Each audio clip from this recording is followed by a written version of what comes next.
The real meditation path is to remain fully here in all situations and to never turn away.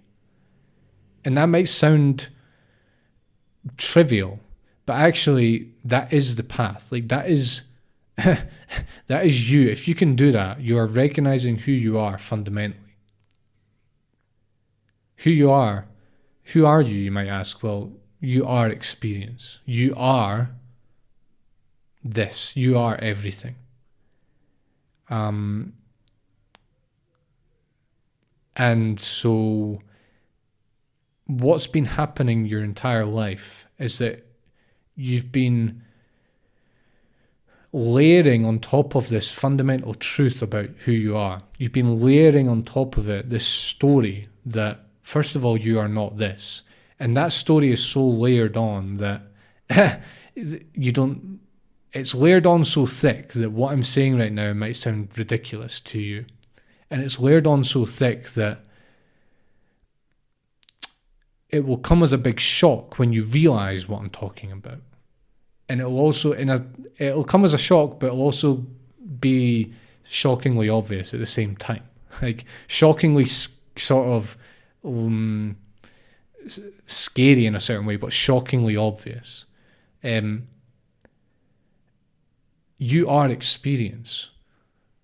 You've been layering on the idea that you're not, and you've been layering on the idea that somewhere out there, somewhere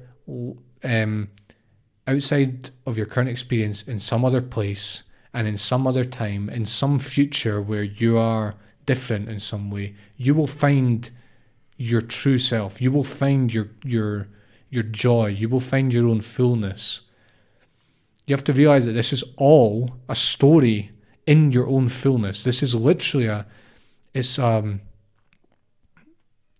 entire kind of mechanism that is occurring in present awareness, right? What meditation does is it shows you that at ever deeper and deeper levels. And of course, when you start out in meditation, you don't see this. So the meditation, as I said earlier, just becomes enfolded within that very mechanism of chasing and of looking away and of not thinking and of not knowing that you are this and you are everything and you are full and complete right now. Regardless of the actual configuration you're in, regardless of what emotions you're actually experiencing, fundamentally you are full.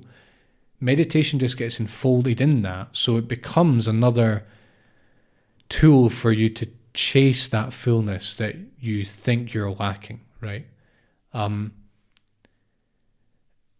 So the path home, as it were, again, paradoxical language, dog chasing the tail language, but just accept that it's paradoxical. The path home is to stay with your present experience. And the more you do that, the more you will realize that your present experience is all there is. That there is literally nothing else. You cannot find anything else.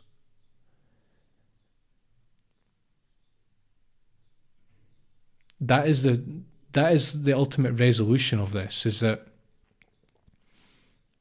you will realize that you are just a dog chasing the tail. You're looking for something outside of you. Which is an impossible task, really. And the meditation path is simply the burning away of that mechanism. And yes, you will have, the more miserable you are in life, the more this fire of looking for something outside of you is burning. You're like desperately looking for something else. And, with meditation, it becomes a smaller fire, and it becomes like, a fire that is almost dying, and then it will become just embers slowly just glowing. And then, I don't know if this happens or not, because I honestly don't think I've reached that point. Otherwise, I don't even know if I would be speaking about it right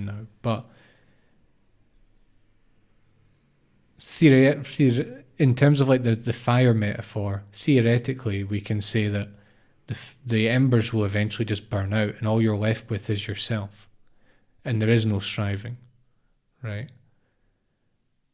So the three problems and the reasons why meditators stall is aligned perfectly with this, because fundamentally they're looking for something else.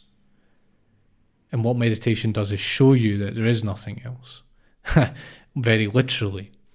And so the whole path is coming to terms with that fact. And really, meditators stalling is some variation of just falling off the path at some intermediate point, right? When they're maybe starting to realize what it's really about, and they just can't stomach it, and they just want to stay in. I'm going to say illusion, but I don't mean that to be judgmental. It's just a human condition, right? It's just our condition is to look elsewhere, right, and to turn away from the present. Just to stay, they want to stay in that mechanism. They might not frame it like that, but fundamentally that's what's happening.